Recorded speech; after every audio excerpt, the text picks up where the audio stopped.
Excellent. Well, good morning and welcome. For those of you who are with us for the first time, my name is Chris. I'm the lead pastor here at Hoboken Grace. And we are coming out of an amazing celebration last week with our Easter services. If you weren't able to be here with us, that's just really, really sad for you. And I told you to be here. I had someone reach out to me this past week and they said the rap song leading into the message isn't on YouTube. And I said, I told you to be here. I told you to be here. I told you. But no, we are. It was an amazing celebration of what Jesus has done and what Jesus has made possible. And this week, as we come together, we're looking at, as we talked about last week, Jesus is moving into our life and he's trying to bring new life. He's trying to resurrect all these different aspects of who we are, including our ability to be able to love. And as we come together this week, we're going to begin a conversation where we focus on just that, how Jesus wants to help us learn again how to be able to love better. There are very few things in our culture that our culture is more consumed by than love. There are very few things that we're more consumed by than love. Over half of the songs that are written in our culture are about love. And that's a really conservative estimate. Some people estimate it could be as high as 80% of the songs that are written today are written about love. Almost every TV show, almost every movie that you watch has something to do with love. If it's not the main plot, there's a subplot there. And we watch countless hours of worthless TV just to find out, will they finally get together? Will they finally like each other at the same time?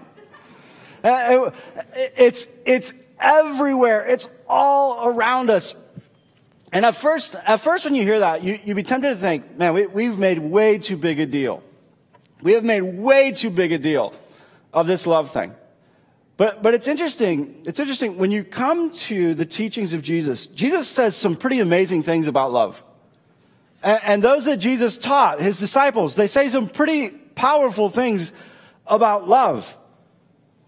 At one point in the scriptures, it says that God is love. 1 John 4:8. It says that God doesn't say that he's loving. God doesn't say that he loves. God says, no, I am love. If you could find one word that would capture me, if you could find one word that would define me, it's this word love. This is who I am. This is what I'm all about. At another point, Jesus is talking to his disciples and he says, this is how people are going to know you. They're going to know you by the way that you love each other. He says the way that you love is going to be different from the way other people love. The way that people are going to realize who you are is actually by love. It's that important. It's that significant. At another point, John says, if you claim to know God, but you don't love, if you claim to know who God is, if you claim to be in a relationship with Jesus, but you don't love well, he says you're a liar. And the truth isn't in you. Jesus gives his disciples one command. He says, I want for you to love the way that I've loved you. At one point, Jesus says, you can take everything that God's doing in your life and everything that God is leading you into, and you can wrap it up into two statements. Love God and love your neighbor as yourself. Love God with all your heart, soul, mind, and strength, and love your neighbor as yourself. He says you can take it all and wrap up everything that God's doing. You can wrap it up in love. When Jesus steps into our story, he doesn't step in and say, hey, you're making too big a deal out of this love thing. He actually steps in and says, no, you really haven't even begun to realize how important it is. Even with as obsessed as you are with this idea of love, you still haven't begun to realize just how important it actually is. It's at the core of this entire thing that I'm doing. The problem isn't that you pay too much attention to it.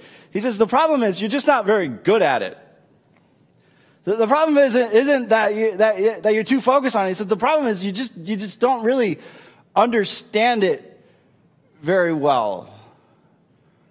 And there are all these terrible things that that we believe about it.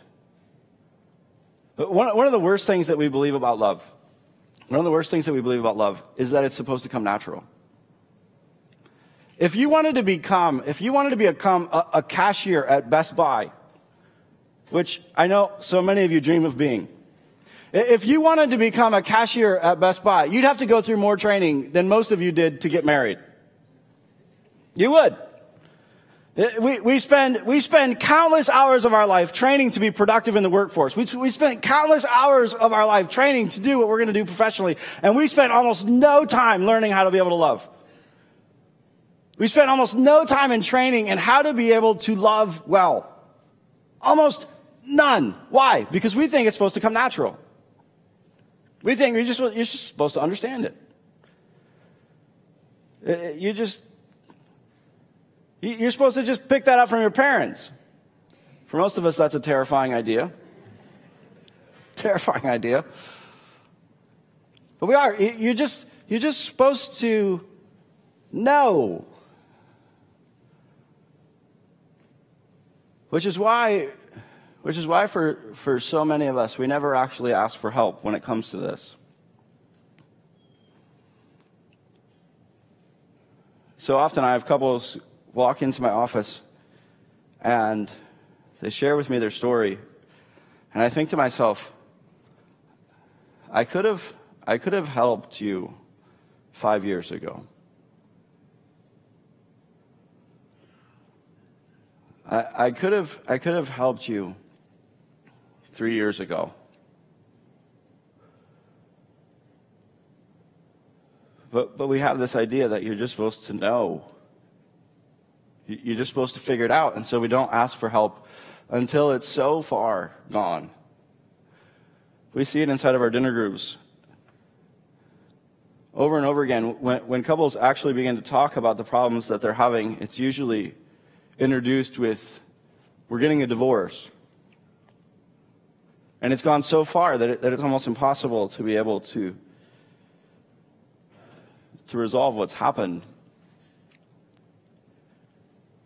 But we believe this lie. We believe this lie that, no, you're just supposed to naturally be good at this. You're just supposed to know. And so we don't ask for help. It's amazing how many times I tell people that Anna and I were in counseling for several years, and they're shocked. I say, why are you shocked? We had to try to figure out how to be able to love one another as we're taking care of this child with Down syndrome and trying to figure out what our life looks like. You have to ask for help. But we think that you're just supposed to understand it. You're just supposed to know. Jesus doesn't step into your life and say, yeah, you've got this. No, Jesus actually constantly, he steps in and he's like, you guys, you really don't get this. There's one point in Matthew chapter 5 where he's trying to help them redefine what love is. And he says this, he says, you've heard the law that says, love your neighbor and hate your enemy. He says, you've heard it said that love looks like this. And he does this all the time as he's teaching his disciples. He says, you think that love looks like this. You've heard it said that love looks like this. You've heard someone define love like this. He says, you've heard the law that says, love your neighbor and hate your enemy. But I say, love your enemies. He says, you see love this way. He says, but I want for you to understand, you don't really get it. And I want for you to understand what it actually is. And he's constantly trying to help them redefine that. He says, you've heard it said that you love people who like you. He says, but I want you to love your enemies. And I know some of you are here today and you're thinking to yourself, enemies, I thought this was a relationship conversation. You've clearly never been married. Because there are times that you feel like the one that you love is your enemy. He says, you see love this way. He says, but love actually looks like something different. He says, pray for those who persecute you, and that way you'll be acting as children of your Father in heaven, for he gives his sunlight to both the evil and the good, and he sends rain on the just and the unjust alike. He's talking about how God loves people not based on what they do, but that he loves people based on who created them. And It says, if you love only those who love you, what reward is there? Even corrupt tax collectors do that. If you're only kind to your friends, how will it be different from anyone else? He says, no.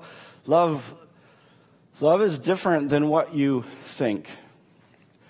And one of our greatest problems is that we continue to think you're just supposed to know, or we really blow it and we think that we've got it. We think that we've got it figured out. This past week, we were down in South Carolina, and I had the chance to be able to be away with my family and to be able to enjoy a little bit of sun. And as we were down there and enjoying the sun, we decided we were going to go miniature golfing. And my youngest has gone miniature golfing twice. And we get out there, and he is doing better than his older brother. And so he's convinced he's the greatest miniature golfer that ever lived. And he just keeps saying it over and over again. Dad, I'm amazing at this. I'm incredible at this. Until finally I had to turn to him and say, no, Cole, you're actually not very good at this at all. But you could get there. You could get there. And for some of us, we're like that. We're walking into this and saying, no, I've got this. And Jesus is stepping in and saying, no, you can get there. But right now, you're not there. And you have these ideas of love. You have these ideas of love that aren't accurate.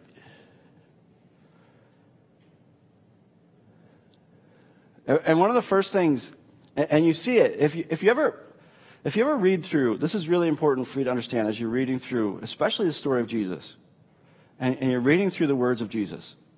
Some of you read through the words of Jesus and you get really frustrated because one of the things that Jesus does over and over again is that he sets the bar really high. As a matter of fact, the next verse in this passage is he says, I want for you to be perfect just as your heavenly Father is perfect. You say, you want for me to be perfect?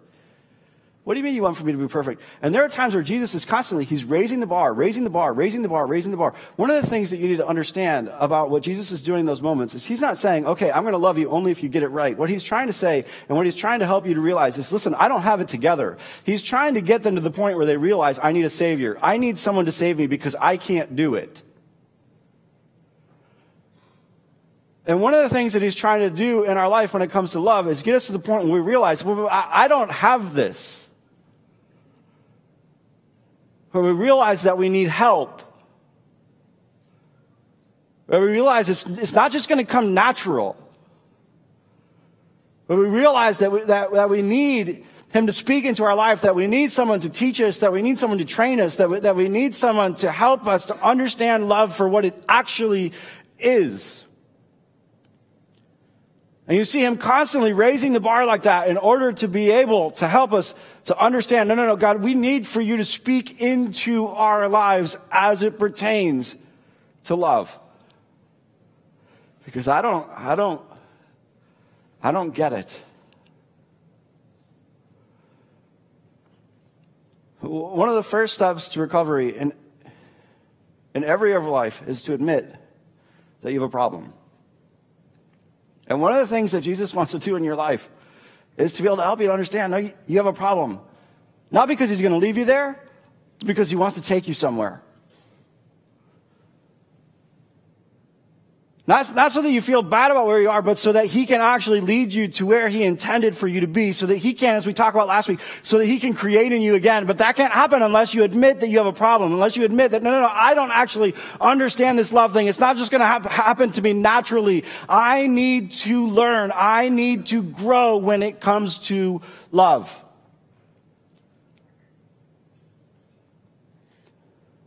Because I don't understand a love.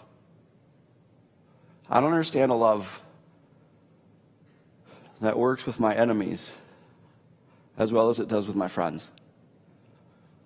I need for you to lead me and guide me. I need for you to speak into that in my life. You have to admit that you have a problem. On the count of three, I want for you to turn to your neighbor and say, I'm not a good lover. No, wait, strike that.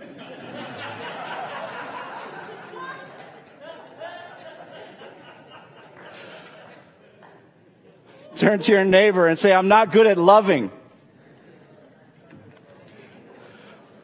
One of the first keys to success is when we embrace the fact that we need him to teach us.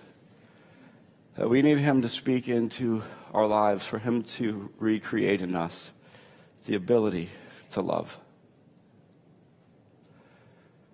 And when you embrace that and you step into this journey with him,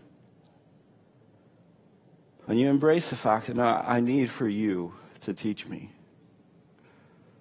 One of the first things that he does is that he begins to shift your vision. He begins to shift your vision. Now listen very carefully to me, because many of you don't think about life this way, even though you live life this way. All of us, we have a vision. We have a vision of who it is that we want to be. We have a vision of what we want our life to look like. We have a vision that we're pursuing. Sometimes we talk about it as a dream, but it's more than just a dream. It's more than something that we hope for. We have a vision, and it determines the decisions that we make. It determines the jobs that we take. It determines the clothes that we wear. Why? Because I have a vision. And that vision is compiled as we grow up in a variety of different ways. It's impacted by the parents that you have. It's impacted by where you grow up. It's impacted by the movies that you watch. There are all sorts of different things that help you to shape this vision. And inside of that vision of who you're going to be and what your life is going to look like, part of that is what love is going to look like in your life, or what relationships, romantic relationships in particular, what they're going to look like. And for all of us, these visions are different because they've been impacted by a lot of different things. And there are a lot of different things that have influenced these visions. But this is what we imagine our life to be. You need to pay attention. Just a side note. You need to pay attention to your imagination. Your imagination has incredible power. One of the really unique things about us as human beings is that we have the ability to be able to see what is not and then be able to bring that into reality. We have the ability to imagine what is not and to be able to bring that into reality. Your imagination has an incredible ability to come rushing into reality, which is why it's very careful. Which is why it's very important that you're careful with your imagination. If you're daydreaming about somebody who's not your wife, don't be surprised if one day that imagination comes rushing into reality. I talk to people all the time and they say, I don't know how it happened. It happened because you allowed your imagination to wander. And you began to develop a vision, and that vision has an incredible power in your life to actually become reality. And all of us, we have these visions of what our life is going to look like. We have these visions of what our relationships are going to look like. It's more than just how we define love. It's our vision. It's our picture of what it looks like. And it takes all sorts of different shapes and forms, because for every single one of us, it's different. If we were to go around this room, every single one of you would share a different vision of what love looks like. And for some of us, it's interesting because, again, it's shaped by a lot of different things. So for some of you, love is long kisses in the rain and rolling in the sheets. And this is what love looks like. For others of you, love looks like the perfect family and that perfect family photo. And you're going to have that perfect family photo. This is going to be us until you realize that your kids do not sit still for photos. And they will not sit still for photos. I'm convinced that perfect family photo, those kids were tranquilized. Convinced those kids were tranquilized. A couple years ago, my youngest son had just been born, literally. He's like 8 months old. We're trying to get, or he must have been just about a year. So we're trying to get the perfect family Christmas photo. So we set them down in front of the tree. We hand my youngest one to my oldest one. We're like, you just hold them. This is going to be beautiful. We're going to have that perfect family photo. This is what love looks like. And we decided, you know what would be great? We'll give them all an ornament, and they can all hold an ornament. It'll be perfect. It'll be beautiful. So we hand all of our kids an ornament, and we step back, and it looked great. And my wife is just about to take the photo, and my second son takes that ornament and literally smashes it over the head of my 1-year-old. There goes the perfect family photo. Pretty sure if someone saw that photo today, they'd take our kids away. You have this vision. This is what it's going to look like. And we're all going to be color coordinated. It's going to be amazing. And then you finally get your kids to sit still and you realize your husband spilled on his shirt. Or you have this vision that you're going to enjoy your family while you sit and watch football. Until you realize Bud Light has been lying to you for years. That never happens. We have these visions of what love is going to look like and what our relationships are going to look like. But here's the problem with almost every one of our visions. And for some of you, you know exactly what I'm talking about because you're more aware of this. For others of you have to think more about what this looks like in your life. But when you think about it, here's what you're going to find. Here's what you're going to find. Almost every one of us, the vision that we have of what love looks like, it crumbles when it encounters a broken world and broken people.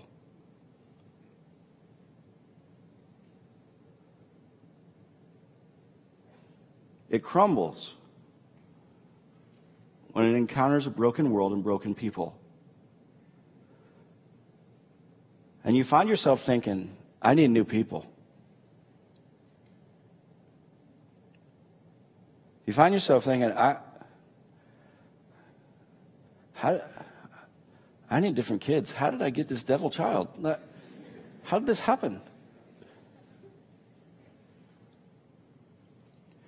And you live your life constantly angry at the brokenness of the people around you because they're screwing up your vision.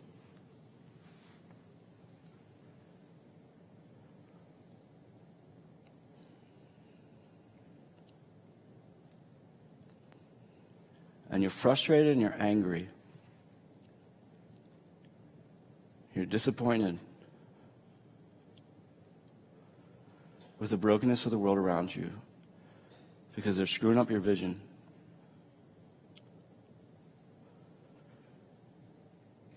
And you find yourself thinking, I need different people.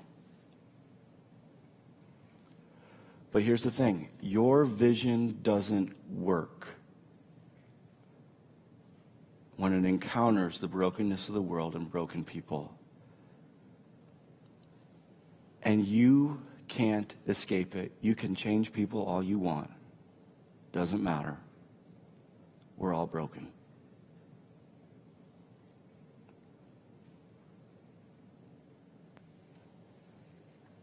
And Jesus steps in and says, you don't understand what love looks like.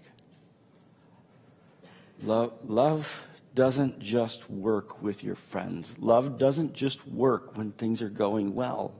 Love doesn't just work when they love you back. Love doesn't just work when they sit still. Love doesn't just work. Love works even with your enemies.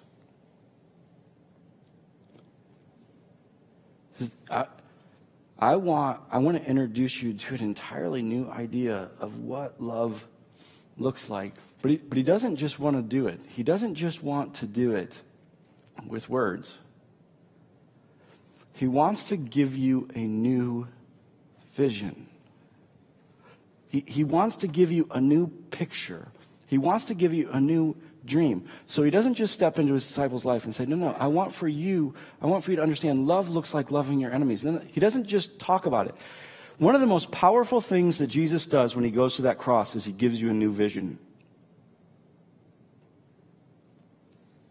Not just with his words, but he gives you a flesh and blood vision. A picture. He said, I'm not just going to talk about this. I'm going to go to the cross. I'm going to show you. This is what it looks like. And when you wanted nothing to do with me, and for some of you, you're here today, you want nothing to do with him. It doesn't matter. He went to the cross for you.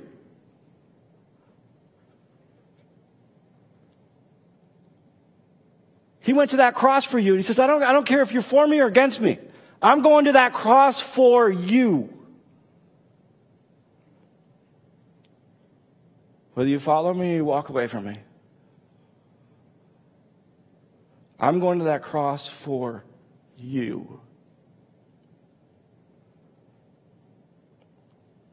And he gives us a different vision. He introduces us to a different picture. He says, no, this is what love looks like. Love isn't at its peak when it's kissing in the rain. Love isn't at its peak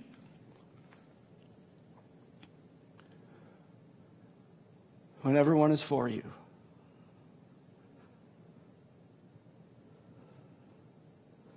Love is at its peak. Love is at its peak when it actually encounters the brokenness of the world and the brokenness of the people in our lives. You see, his vision of love doesn't crumble when it encounters the broken world. His vision of love doesn't crumble when it encounters broken people. It thrives. It gets bigger. It gets better.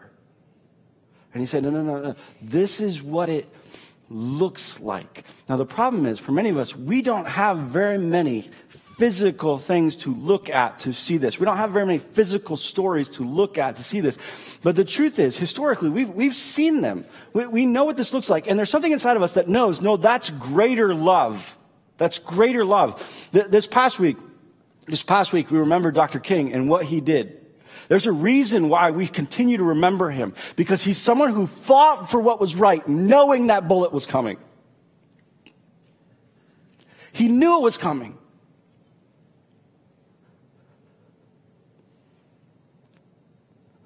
But he said, love isn't self-serving.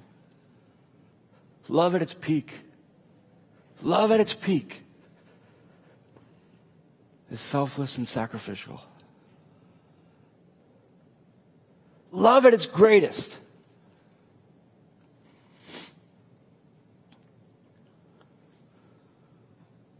loves even though it may cost everything. Jesus is saying, let me give you a different picture. Let me give you you have to shift your vision. You have to shift your vision. So some of you have heard me talk about the first time that I ever told a girl that I love her. It was a traumatic event. A very traumatic event. I was dating this girl. I think I was 7th grade, somewhere around there. And she had been telling me that she loves me. We'd got to that point. And we'd get to the end of the conversation. We'd come to the end of our time together. Oh, I love you. And I'd look back and say, thank you. I know. I appreciate that. Until finally, I'll never forget where I was standing. I literally can picture it today. Just outside of our school. And she looked at me and said, Chris, I love you. I said, okay, now's the time. She needs to hear it. I said, I love you too. I never got to see the look on her face after I said it, because as I was saying the words, I felt a hand grab the back of my shirt. I went flying through the air about 10 feet till I hit the other side of our van. I turned around to see my dad closing the doors on our van. We had this big conversion van, so it had the 2 doors open on one side. I turned around to see him slamming both doors shut. If you had seen it from the outside, you would have thought this kid was being kidnapped. I thought to myself, what in the world is going on? My dad climbs in the van, and we started driving home, and my dad is livid. He's not upset. I've never seen my dad this mad in my entire life. Ever. He's steaming. His face is so red, beet red. He's so angry. So angry. I'm thinking to myself, what did I do? What in the world did I do? You're like coming back to the last couple of weeks. What did he find out about? What did I... We get home and he sits me down. And he looked at me, he says, when you're willing to do for someone what your grandfather does for your grandmother,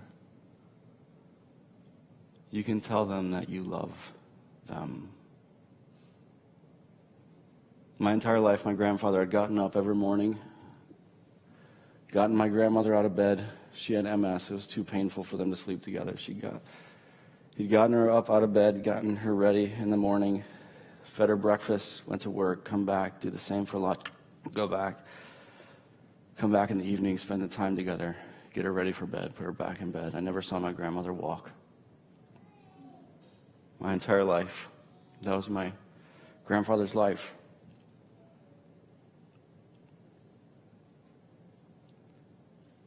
In that moment, what my dad was saying to me is, your vision of love is too small.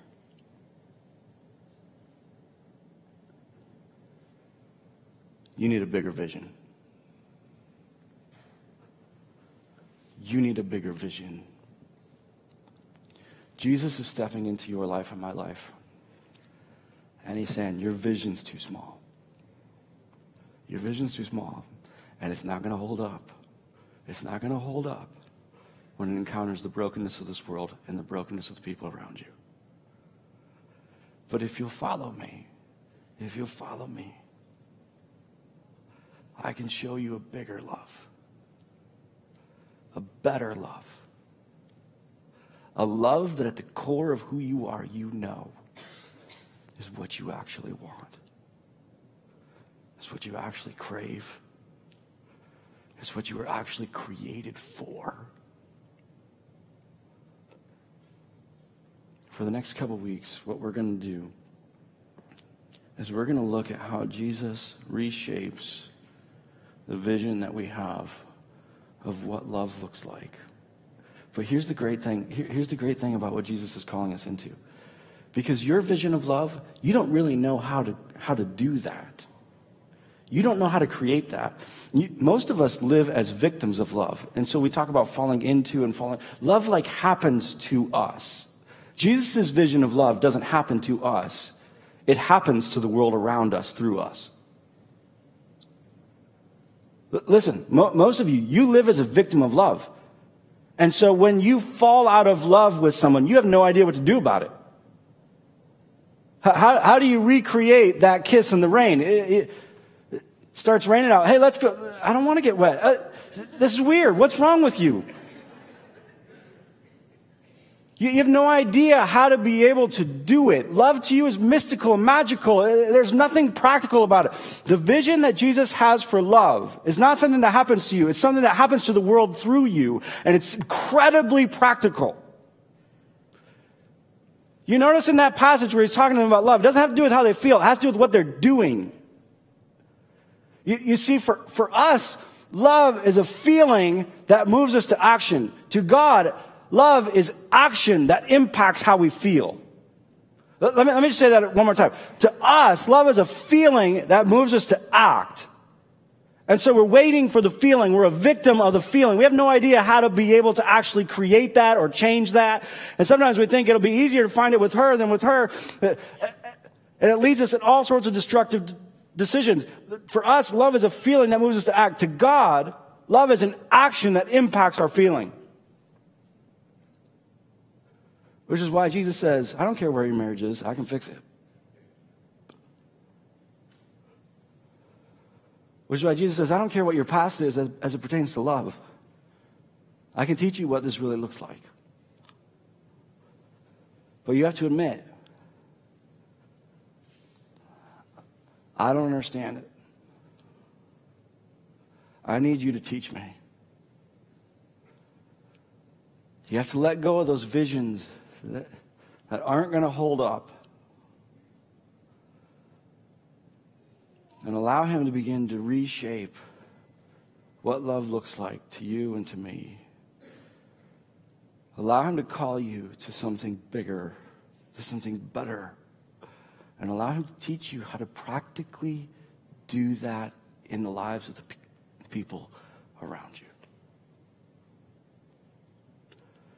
We need a bigger vision.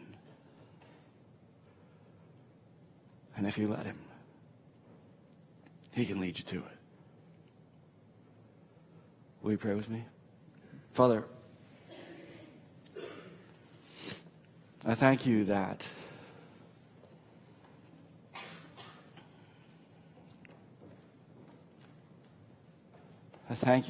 you care enough about us to first and foremost love us in the way that you have. To go to that cross for those of us who wanted nothing to do with you.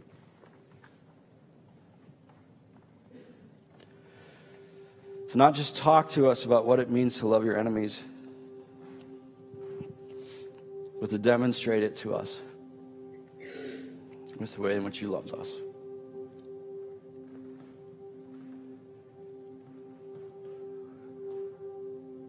Dad, we don't understand this love thing, but we know that you do. So we ask you to teach us.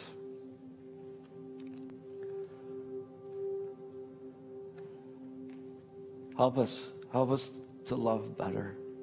Help us to take one more step and following it and trusting it and being like you.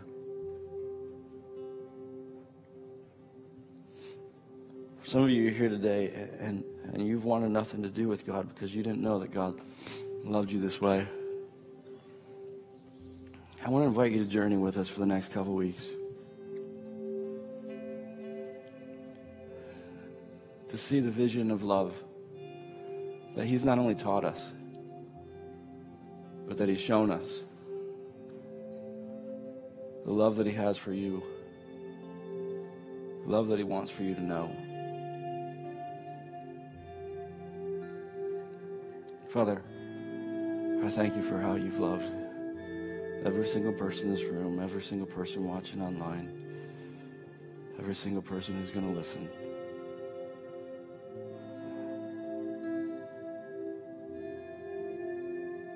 Thank you.